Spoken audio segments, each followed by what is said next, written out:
हिंद दोस्तों, यहाँ पर यूपी बीएड हिंदी की क्लास आ गई है। यहाँ पर आपको 50 प्रश्न हल करवाया जाएगा। तो पहला प्रश्न देखिए, निम्नलिखित शब्दों में से शुद्ध शब्द का चयन कीजिए। तो इसमें से शुद्ध कौन सा है? कवित्री, कवित्री, कवइत्री, कवइत्री। तो इसमें से कौन सा शब्द सही है? कवइत्री। ठीक है, कौन सा सही है? कवित्री, कवइत्री, कवित्री। तो यहाँ पर आपका कवइत्री सही है। ठीक है, वैसे कवित्री होना चाहिए, तो यहाँ पर कवित्री जो है कवित्री, ये आपका शब्द सही है। आगे बढ़ते हैं। यहाँ पर दूसरा क्वेश्चन है, देखिए क्या है कि निम्नलिखित शब्दों में से तद्भव शब्द का चयन कीजिए। तो इसमें से जो है तद्भव कौन सा शब्द है? तद्भव। ठीक है, तो यहाँ पर हम देख रहे हैं अग्नि तत्सम होता है, मयूर तत्सम होता है। ठीक है, और आपका वत्स तत्सम होता है, लेकिन जो आग होता है ये तद्भव शब्द है। ठीक है, क्योंकि आग का तद्भव क्या होता है? सॉरी, अग्नि का तद्भव क्या होता है? आग होता है। और वत्स का तद्भव क्या होता है? बच्चा होता है। क्या होता है? बच्चा होता है, वत्स का तद्भव। और मयूर का तद्भव क्या होता है? मोर होता है। ठीक है, चलिए आगे बढ़ते हैं। 53 नंबर देखिए, यानी तीसरा क्वेश्चन यहाँ पर है कि निम्नलिखित कौन सा भूतकाल का उदाहरण है। तो भूतकाल में कौन सा यहाँ पर वाक्य है? वह जाने वाला है, यानी कि वो भूत तो नहीं, ये जाने वाला है। वह गया। ठीक है, वह गया का मतलब अभी जस्ट गया, तो भूत हम नहीं कह सकते। ठीक है, वह जाएगा, तो ये तो भविष्य का हो गया। वह गया होगा, गया होगा का मतलब अब वो पता नहीं ज़्यादा देर हो गया कि बहुत देर हो गया, तो इसलिए यहाँ पर जो क्वेश्चन है डी, ठीक है, ऑप्शन ये सही है। ये अगर हम बात करते हैं तो भूतकाल में है, वो भी संदिग्ध भूतकाल में है। कौन से भूतकाल में है? संदिग्ध भूतकाल में है। क्यों? क्योंकि वो कंफर्म नहीं है कि गया ही होगा, लेकिन भूतकाल में है वो गया होगा। ठीक है, चलिए आगे बढ़ते हैं। 54 नंबर क्वेश्चन देखिए, यहाँ पर क्या है कि कुछ शब्द निम्नलिखित में से कौन सा सर्वनाम है। कुछ शब्द जो है वो कौन सा सर्वनाम है? तो जो कुछ शब्द है अनिश्चयवाचक सर्वनाम। क्यों? क्योंकि कुछ शब्द यहाँ पर निश्चित नहीं है कि कुछ है या है भी नहीं। ठीक है, इसलिए अनिश्चयवाचक सर्वनाम है। आगे बढ़ते हैं। 55 नंबर देखिए, यहाँ पर है कि कल्पित का विलोम शब्द होगा। ठीक है, कल्पित का विलोम शब्द क्या होगा? तो कल्पित। ठीक है, कल्पित का एक प्रकार से देखा जाए तो असत्य होता है, तो यानी झूठ होता है। तो यहाँ पर अगर हम देखते हैं कल्पित का जो विलोम होगा वो सत्य होगा। क्या होगा? सत्य होगा।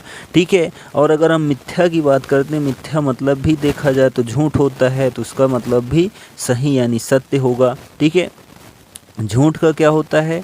सच होता है। सही का क्या होता है? गलत होता है। ठीक है, आगे बढ़ते हैं। यहाँ पर 56 नंबर देखिए कि निम्नलिखित शब्दों में से कौन सा शब्द कर्मधारय समास का उदाहरण है। ठीक है, कर्मधारय समास का उदाहरण कौन सा है? तो कर्मधारय में क्या होता है? जो शब्द होता है यानी नाउन होती है, उसकी विशेषता आगे शब्द दिया गया रहता है, वो बताता है इसकी विशेषता। ठीक है, तो रात दिन देखते हैं, तो रात और दिन ये जो है हमारा कौन सा समास है? द्वंद्व समास है। त्रिलोक। ठीक है, 3 लोकों का समाहार, 3 लोकों का समूह, ये आपका कौन सा है? द्विगु समास है।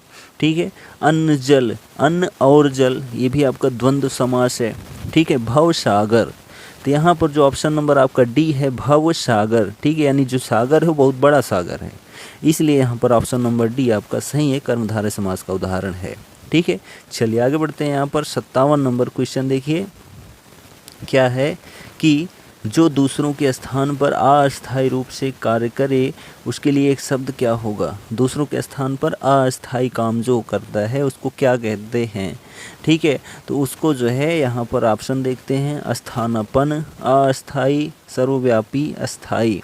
ठीक है, तो अस्थायी का मतलब क्या होता है कि कोई भी काम हो वो निश्चित ना हो, आज है कल नहीं है, परसों है परसों नहीं है। ठीक है, सर्वव्यापी का मतलब जो सभी जगह व्याप्त होता है या जो सभी जगह पाया जाता है। ठीक है, अस्थायी का मतलब क्या होता है? जो निश्चित हो कि तुम यहाँ हो तो यहाँ हो और कहीं नहीं हो। ठीक है, स्थानापन्न ऑप्शन आपका सही हो जाएगा। जो दूसरों के स्थान पर अस्थायी रूप से काम करता है उसको स्थानापन्न कहते हैं। ठीक, आगे बढ़ते हैं। 58 नंबर देखिए, कौन सा शब्द पुल्लिंग है? ठीक है। कौन सा शब्द पुल्लिंग है? तो यहाँ पर हम देखते हैं बाल बुद्धि होती है, भावना होती है, रीति रिवाज भी, ठीक है, रीति रिवाज होता है तो रिवाज होता है, रीति होती है, और यहाँ पर दुरात्मा जो होता है वो होता है, दुरात्मा होता है, तो इसलिए यहाँ पर दुरात्मा जो है उसमें पुल्लिंग है, ठीक है। चलिए आगे बढ़ते हैं। नेक्स्ट क्वेश्चन 59 नंबर देखिए क्या है कि निम्नलिखित शब्दों में से पर्यायवाची शब्द का चयन कीजिए। तो पर्यायवाची शब्द यहाँ पर होना चाहिए था, ठीक है, जो यहाँ पर ऑप्शन हमारा दिखाया गया किताब के जरिए वो है आग, ठीक है। आग का पर्यायवाची इसमें क्या होना चाहिए? तो यहाँ आग जो है प्रश्न में नहीं है, तो इसलिए ऑप्शन हमारा नंबर यहाँ पर जो अग्नि है ये सही हो जाएगा, ठीक है, क्योंकि यहाँ पर आग के माध्यम से ही दिखाया गया प्रश्न का उत्तर, ठीक, तो इसलिए हमारा अग्नि सही हो जाएगा। तो आग का पर्यायवाची शब्द है तो यहाँ पर अग्नि होगा, ठीक है। अगर हम मान की बात करते हैं, ठीक है, तो मान का जो पर्यायवाची शब्द होता है वो गौरव होता है, सम्मान होता है, ठीक है, प्रतिष्ठा होती है, यश होता है, ठीक। तो ये किसका होता है? मान का। तालाब की अगर हम बात करते हैं तो सरोवर, तड़ाग, ठीक है, जलाशय, पोखर, ये सभी किसके पर्यायवाची शब्द हैं? तालाब के हैं, ठीक है। पत्ता, ठीक है, पत्ता का अगर हम पर्यायवाची शब्द की बात करते हैं तो हम लोग पत्ती बोलते हैं, पात बोलते हैं, पाती बोलते हैं, ठीक है, पर्ण भी बोलते हैं, पत्र बोलते हैं, ठीक है। ये सारे शब्द क्या हैं? पत्ते के पर्यायवाची शब्द हैं, ठीक। आगे बढ़ते हैं। 60 नंबर देखिए क्या है कि अनुकंपा का शाब्दिक अर्थ है, अनुकंपा का शाब्दिक अर्थ है, ठीक है। तो यहाँ पर हमारा जो ऑप्शन नंबर बी है यही करेक्ट है कि किसी के दुख से दुखी होकर उस पर दया जो करता है उसी को अनुकंपा कहते हैं, ठीक है। चलिए आगे बढ़ते हैं। 61 नंबर शब्दों में से कौन सी गुण संधि का उदाहरण है? ठीक है, किसमें जो है गुण संधि है? तो यहाँ लिखा है गायन, सूर्योदय, मत ऐक्य और मात्रानंद, ठीक है। तो गायन में अगर हम इसको तोड़ते संधि विच्छेद करते हैं तो गय प्लस अन बनेगा, ठीक है, गय प्लस अन बनेगा, और जिसमें कि अयादि स्वर संधि है, ठीक है, यानी कि इसमें गुण स्वर संधि नहीं है। सूर्योदय की अगर हम बात करते हैं, ठीक है, तो सूर्योदय जो है सूर्य प्लस उदय, ठीक है, सूर्य प्लस उदय संधि विच्छेद बनेगा, जिसमें जो है कौन सी संधि है? गुण स्वर संधि है, ठीक है, जिसमें ए ओ की मात्रा आती हो वहाँ पर गुण स्वर संधि होती है, तो यहाँ पर गुण स्वर संधि है। मत ऐक्य की अगर बात करते हैं तो मत प्लस एक होता है, ठीक है, मत प्लस ऐक्य होता है इसका संधि विच्छेद, ठीक है, मत प्लस ऐक्य, जहाँ पर जो है कौन सी संधि होती है? वृद्धि स्वर संधि होती है। क्यों? क्योंकि यहाँ पर जो है अय की मात्रा, औ की मात्रा होती है, वहाँ वृद्धि स्वर संधि होती है। और यहाँ पर मात्रानंद लिखा है तो मातृ प्लस आनंद, ठीक है, मातृ प्लस आनंद होगा, जहाँ पर जो है यण स्वर संधि होगी, ठीक। चलिए आगे बढ़ते हैं। नेक्स्ट क्वेश्चन 62 नंबर है कि कौन सा शब्द असुर का पर्यायवाची नहीं है, यानी राक्षस का पर्यायवाची शब्द नहीं है। तो यहाँ पर देखिए कि जो निशाचर होता है राक्षस का पर्यायवाची असुर का होता है, धनुष भी होता है, ठीक है, दैत्य भी होता है, लेकिन यहाँ पर ईक्षण जो है यही आपका जो है असुर का पर्यायवाची शब्द नहीं है, ठीक है। चलिए आगे बढ़ते हैं। यहाँ पर नेक्स्ट क्वेश्चन हम देखते हैं 63 नंबर देखिए, कौन सा शब्द वाक्य जो है शुद्ध है? तो यहाँ पर कौन सा वाक्य शुद्ध है यही आपको बताना है। तो देखिए यहाँ, मोहन ने गुनगुने जल से स्नान किया मोहन ने गुनगुने जल से मोहन से स्नान किया गया, मोहन ने गुनगुने गर्म जल से स्नान किया, ठीक है। तो यहाँ पर हम देख रहे हैं जो पहला वाक्य था वही सही था, मोहन ने गुनगुने जल से स्नान किया, ठीक है। आगे बढ़ते हैं। 64 नंबर देखिए कि दुविधा में दोनों गए, माया मिली न राम, लोकोक्ति का अर्थ है। दुविधा में दोनों गए, माया मिली न राम, ठीक है। तो यहाँ पर हम देख रहे हैं कि एक समय में दो काम करने से एक में सफलता ना मिलना, ठीक है। तो यही आपका ऑप्शन सही है, यानी ऑप्शन नंबर बी, ठीक। चलिए आगे बढ़ते हैं। यहाँ पर नेक्स्ट क्वेश्चन है हमारा 65 नंबर देखिए कि पानी में आग लगाना मुहावरे का अर्थ है। पानी में आग लगाना, तो पानी में आग लगाना का मतलब असंभव कार्य करना। आगे बढ़ते हैं, यहाँ पर 66 नंबर देखिए कि खटिया का बहुवचन रूप क्या होगा। खटिया का बहुवचन रूप, ठीक है, तो खटिया का बहुवचन अगर रूप हम देखते हैं तो यहाँ खाटिए गलत है, खाटें गलत है, खाटियों गलत है, खटियाँ, ठीक है, खटियाँ जो है ये ऑप्शन आपका करेक्ट है। आगे बढ़ते हैं, 67 नंबर क्वेश्चन देखिए कि कौन सा भिन्न उच्चारण वाला समानार्थी युग्म है। ठीक है, भिन्न उच्चारण वाला समानार्थी युग्म, ठीक है, जैसे जलद जलधि होता है वैसे ही यहाँ पर भी दिया गया है। तो देखिए कौन सा भिन्न उच्चारण वाला अर्थ है। ठीक, तो यहाँ पर जो हमारा ऑप्शन छल कपट, ठीक है, यही जो है भिन्न उच्चारण वाला अर्थ है। ठीक है, समानार्थी युग्म में है जो छल कपट है, यही ऑप्शन आपका सही है। ठीक है, चलिए आगे बढ़ते हैं। नेक्स्ट क्वेश्चन यहाँ पर 68 नंबर देखिए क्या है कि कोल्हू का बैल, यानी कोल्हू का बैल होना, तो इसका जो है अर्थ क्या होगा, एक की स्थिति में चलने वाला। ठीक, कोल्हू का बैल क्या होता है, एक जैसे चलता रहता है, तो वही अर्थ है यहाँ एक की स्थिति में चलने वाले को क्या कहते हैं, कोल्हू का बैल होना। 69 नंबर देखिए क्या है, माता पिता में कौन सा चिन्ह है। तो माता पिता में कौन सा चिन्ह है, तो यहाँ पर हम क्या देख रहे हैं, दोनों को जोड़ने का काम किया जा रहा है। ठीक है, तो जब दोनों का जोड़ने का काम किया जा रहा है तो वहाँ पर संयोजक चिन्ह का प्रयोग किया जाता है। ठीक, आगे बढ़ते हैं, यहाँ पर 70 नंबर देखिए कौन सा शब्द शुद्ध वाक्य है। ठीक है, कौन सा शुद्ध वाक्य है, तो इसमें अगर हम देखते हैं कौन सा शुद्ध वाक्य है, तो मैं तुम्हारी पुस्तक लूँगा, यही वाला ऑप्शन जो है वो करेक्ट है। ठीक है, मैं तुम्हारी पुस्तक लूँगा। आगे बढ़ते हैं, यहाँ पर 71 नंबर देखिए क्या है कि तिरंगा शब्द में समास है। तो तिरंगा शब्द में 3 रंग, यानी यहाँ पर संख्या दिखा रहा है, तो संख्या में क्या होता है, द्विगु समास होता है। क्या होता है, द्विगु समास होता है। द्वंद्व समास में क्या होता है, योजक चिन्ह या एक प्रकार से देखा जाए एक दूसरे का विलोम होता है। कर्मधारय समास में जो है क्या होता है, यहाँ पर जो संज्ञा होती है उसकी विशेषता बताई गई होती है। अव्ययी समास क्या होता है, इसमें अधिकतर जो आगे का शब्द होता है उसमें उपसर्ग लगा रहता है, जैसे प्रतिदिन। ठीक है, उसमें अव्ययीभाव समास है। आगे बढ़ते हैं, यहाँ पर 72 नंबर देखिए क्या है क्वेश्चन कि मूक का विलोम शब्द है। तो मूक का क्या होता है, वाचाल होता है। क्या होता है, वाचाल होता है मूक का। ठीक है, और यहाँ पर भोगी की बात करते हैं तो भोगी का योगी होता है, आदर्श का यथार्थ या फिर जो है अनादर्श होता है, और जीवंत का मरण होता है। ठीक है, आगे बढ़ते हैं, यहाँ पर नेक्स्ट 73 नंबर देखिए क्या है क्वेश्चन कि कौन सा शब्द, यानी किस शब्द का अर्थ प्रेम है। ठीक है, प्रेम जो है वो किस शब्द का अर्थ है, तो यहाँ पर हम अनुराग देख रहे हैं, तो यही अनुराग आपका ऑप्शन जो है वो करेक्ट हो जाएगा। ठीक है, आगे बढ़ते हैं, यहाँ पर 74 नंबर देखिए क्या है कि पत्नी का पर्यायवाची शब्द नहीं है। तो पत्नी का पर्यायवाची शब्द जो है वो इनमें से कौन सा नहीं है, तो सहधर्मिणी भी होता है, गृहिणी भी होता है, भार्या भी होता है, लेकिन तारिणी नहीं होता है।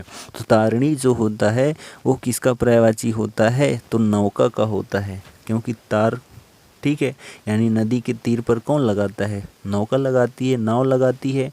ठीक है, तरी लगाती है, ठीक, और जो है नाव लगाती है। ठीक, चलिए आगे बढ़ते हैं। नेक्स्ट क्वेश्चन हम 75 नंबर पर देखते हैं क्या है क्वेश्चन। यहाँ पर देखिए आप क्वेश्चन नंबर 75 देखिए कि कौन सा किस शब्द का प्रयोग सदैव एक वचन में होता है, यानी किस शब्द का प्रयोग एक वचन में किया जाता है। तो दर्शन का नहीं, प्राण का नहीं, आंसू का नहीं, यहाँ पर इनको बहुवचन बनाया जाता है। यहाँ पर जो जनता है इसका प्रयोग जो है एक वचन के रूप में किया जाता है। ठीक है, चलिए आगे बढ़ते हैं। यहाँ पर नेक्स्ट 76 नंबर देखिए कि कनक का पर्यायवाची शब्द नहीं है। ठीक है, कनक का पर्यायवाची शब्द नहीं है, तो यहाँ पर कंचन होता है, धतूरा होता है, स्वर्ण होता है, लेकिन प्रसून नहीं होता है। प्रसून का मतलब पुष्प हो गया, फूल हो गया, ठीक है, कुसुम हो गया। ठीक है, ये शब्द क्या हैं, इसके पर्यायवाची शब्द हैं जो कि कनक के पर्यायवाची शब्द नहीं हैं। ठीक है, चलिए आगे बढ़ते हैं हम। नेक्स्ट क्वेश्चन यहाँ पर देखते हैं 77 नंबर देखिए क्या है क्वेश्चन कि उचित शब्द चुनकर रिक्त स्थान भरना है। मैंने, यहाँ पर मैंने होना चाहिए था। ठीक है, वह भयानक दृश्य देखा मैंने। आँखों के सामने का मतलब क्या होता है? प्रत्यक्ष होता है। यहाँ पर अर्थ भी दे दिया। तो मैंने प्रत्यक्ष वह भयानक दृश्य देखा, यहाँ पर प्रत्यक्ष जो ऑप्शन है वो करेक्ट हो जाएगा। ठीक है, चलिए आगे बढ़ते हैं। यहाँ पर 78 नंबर क्वेश्चन देखते हैं। 78 नंबर क्वेश्चन क्या है कि निम्नलिखित कौन सा शब्द, ठीक है, क्या है कि कौन सा शब्द पुल्लिंग है? ठीक है, कौन सा शब्द पुल्लिंग है? तो यहाँ पर हम देखते हैं हानि होती है, नदी होती है, टोपी होती है, लेकिन कपड़ा होता है, इसलिए यहाँ पर कपड़ा जो है वो करेक्ट हो जाएगा। कपड़ा जो है वो पुल्लिंग है। आगे बढ़ते हैं। यहाँ पर भीति शब्द का क्या अर्थ है? भीति, ठीक है, तो भीति शब्द का क्या अर्थ है? भीति का मतलब होता है दीवार। क्या होता है?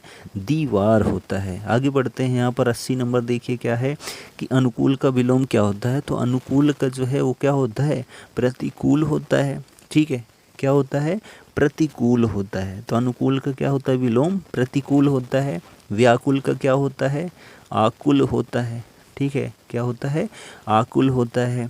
यहाँ पर आकुल लिखा ही गया है। अनुकूलन का क्या होता है? प्रतिकूलन होता है। ठीक, आगे बढ़ते हैं। यहाँ पर 81 नंबर देखिए क्वेश्चन क्या है कि सन्मार्ग में कौन सी संधि है?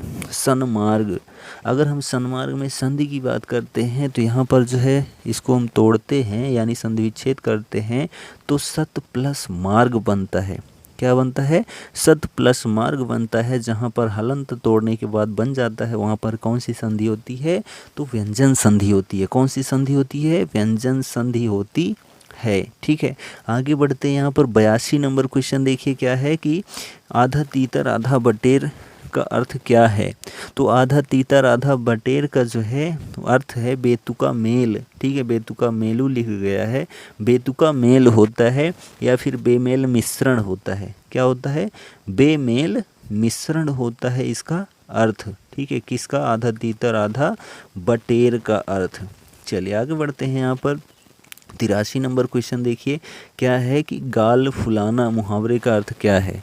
गाल फुलाना, ठीक है, तो जो गाल फुलाना क्या होता है? रूठ जाना। ठीक है, रूठ जाना, गाल फुलाना यानी रूठ जाना। आगे बढ़ते हैं। यहाँ पर 84 नंबर देखिए कि कौन सा शब्द, ठीक है, कौन सा वाक्य शुद्ध है? ठीक, तो यहाँ पर देखें तो बेफजूल ना बोलो अच्छा नहीं है यानी सही नहीं है। फजूल मत बोलो, यही आपका ऑप्शन सही है, यानी 84 नंबर का बी ऑप्शन आपका करेक्ट है। ठीक है, फजूल मत बोलो। नेक्स्ट क्वेश्चन देखिए, आप कहाँ जा रहे हैं? तो इसमें जो है कौन सा वाक्य है? तो यहाँ हम देख रहे हैं कहाँ लिखा है। कहाँ का मतलब क्वेश्चन मार्क, या क्वेश्चन मार्क लगा भी है तो इसलिए क्या है? प्रश्नवाचक चिन्ह है। ठीक है, यानी प्रश्नवाचक वाक्य है। ठीक है, चलिए आगे बढ़ते हैं। यहाँ पर नेक्स्ट क्वेश्चन है। यहाँ पर 86 नंबर देखिए क्या है कि पौबारा होना। तो पौबारा होना का मतलब क्या होता है? खूब लाभ प्राप्त करना। खूब लाभ प्राप्त करना, पौबारा होना। नेक्स्ट क्वेश्चन 87 नंबर देखिए कि जैसा बोओगे वैसा काटोगे। ठीक है, जैसा बोओगे वैसा काटोगे। तो यहाँ पर जो है देखा जाए जैसा बोओगे एक हो गया, वैसा काटोगे एक हो गया, इन दोनों को जोड़ दिया गया, इसलिए इनको क्या कहेंगे? मिश्रित वाक्य कहेंगे। क्या कहेंगे? मिश्रित वाक्य कहेंगे। ठीक है, चलिए आगे बढ़ते हैं। यहाँ पर 88 नंबर क्वेश्चन देखिए क्या है। 88 नंबर कि शुद्ध वाक्य का चयन कीजिए। ठीक है, तो शुद्ध वाक्य का अगर हम चयन करते हैं संप्रति वे कुलपति, नहीं सही, संप्रति वे कुलपति हैं। ठीक है, तो यही ऑप्शन आपका सही हो जाएगा।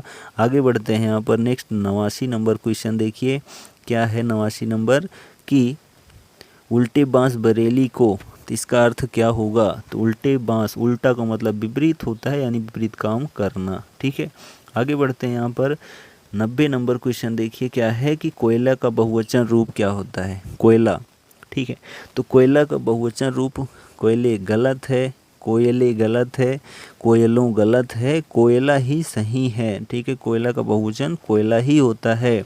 आगे बढ़ते हैं। यहाँ पर देखिए 91 नंबर प्रागैतिहासिक में किस उपसर्ग क्या होता है? किसी भी शब्द के आगे लगता है, जो प्रत्यय होता है किसी शब्द के पीछे लगता है।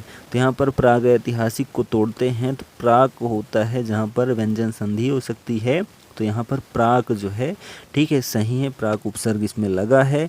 आगे बढ़ते हैं यहाँ पर नेक्स्ट 92 नंबर देखिए क्या है कि तुलसीदास किसकी कविता है।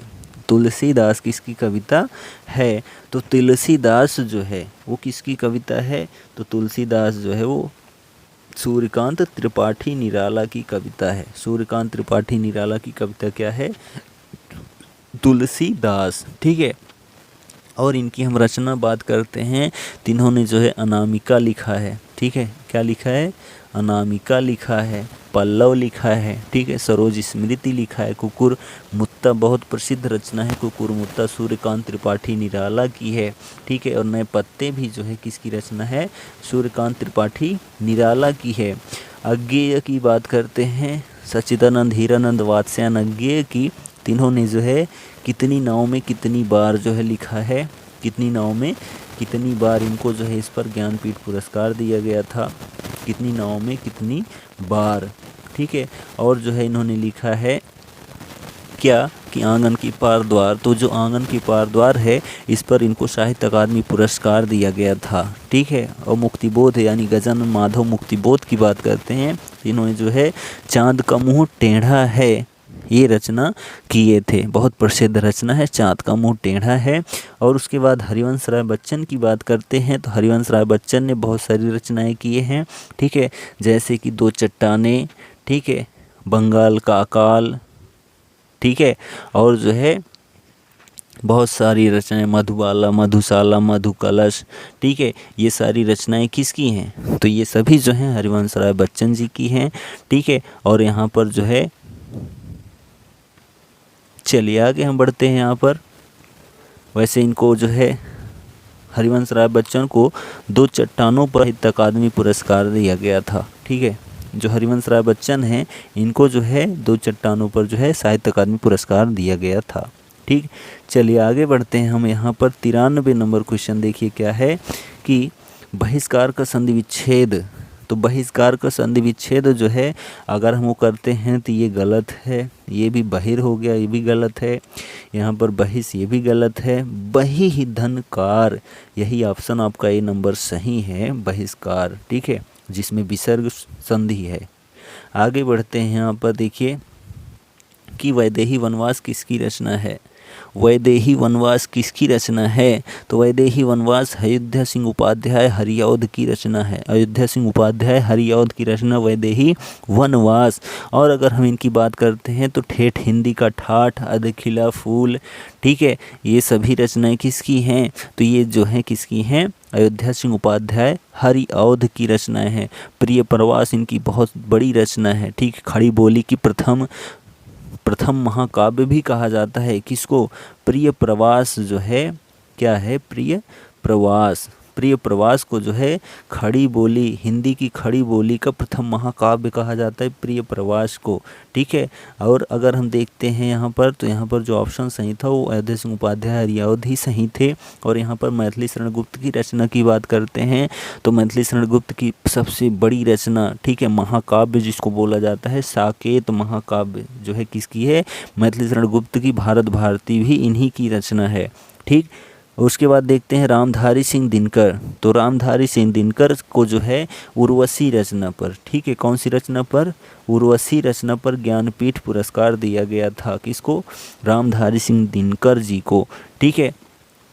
और अगर हम बात करते हैं यहाँ पर श्रीधर पाठक, ठीक है, तो श्रीधर पाठक की एक रचना प्रसिद्ध है वनाष्टक, कौन सी प्रसिद्ध है, वनाष्टक जो है वो प्रसिद्ध है। उसके बाद देखिए 95 नंबर क्वेश्चन क्या है कि पुल्लिंग शब्द का चयन कीजिए, तो पुल्लिंग शब्द का चयन करते हैं तो यहाँ पर पहिया होता है, ठीक है। चलिए आगे बढ़ते हैं यहाँ पर 96 नंबर क्वेश्चन देखिए क्या है कि अर्वाचीन शब्द का विलोम, तो अर्वाचीन का जो विलोम होता है वो प्राचीन होता है, ठीक है। और अधुनातन का जो है क्या होता है, पुरातन होता है, ठीक है।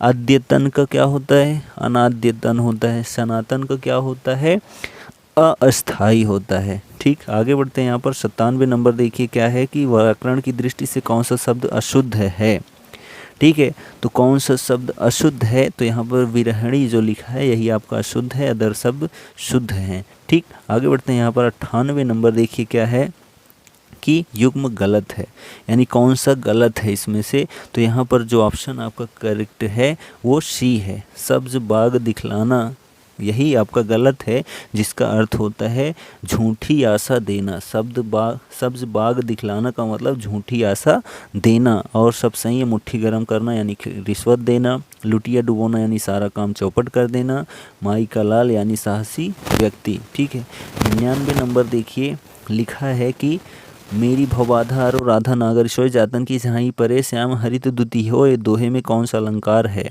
तो दोहे में जो है अनुप्रास अलंकार भी है। कैसे, तो अनुप्रास अलंकार की बात करते हैं तो हरव राधा नागरी। ठीक है, तो यहाँ पर जो है हरव राधा नागरी में जो है अनुप्रास अलंकार है। ठीक है, और अगर हम बात करते हैं हरित और दुति का जो अंत करता है उसमें भी ताता है, इसलिए अनुप्रास अलंकार है। लेकिन यहाँ अनुप्रास नहीं है तो यहाँ पर श्लेष अलंकार है, इसलिए यहाँ पर श्लेष अलंकार होगा। क्यों होगा, क्योंकि यहाँ पर जो है जो भव बाधा है इसका अन्य अर्थ निकलता है। ठीक है, झाई परे इसका, ठीक है, और हरित दुति इसका। ठीक है, श्याम हरित दुति होए, इन सब का अलग अलग कई सारे अर्थ निकलते हैं, इसलिए यहाँ पर श्लेष अलंकार है। आगे बढ़ते हैं, यहाँ पर 100 नंबर का मतलब हमारा 50 क्वेश्चन कंप्लीट होता है। गौशाला में कौन सा समास है। ठीक है, तो गौशाला यानी गौ के लिए शाला, तो यहाँ पर हम देखते हैं तत्पुरुष समास है। बहुब्रीहि समास क्या होता है, तीसरा पद प्रधान होता है। द्वंद्व समास क्या होता है, एक दूसरे का विलोम होता है। द्विगु समास क्या होता है, संख्यावाची होता है। ठीक है, तो यहाँ पर जो है 50 प्रश्न अटेंड किए गए फुल सोल्यूशन के साथ। तो आशा करते हैं ये वीडियो आपको पसंद आया होगा। पसंद आया हो तो अपने दोस्तों में लाइक शेयर सब्सक्राइब करना ना भूलें। धन्यवाद।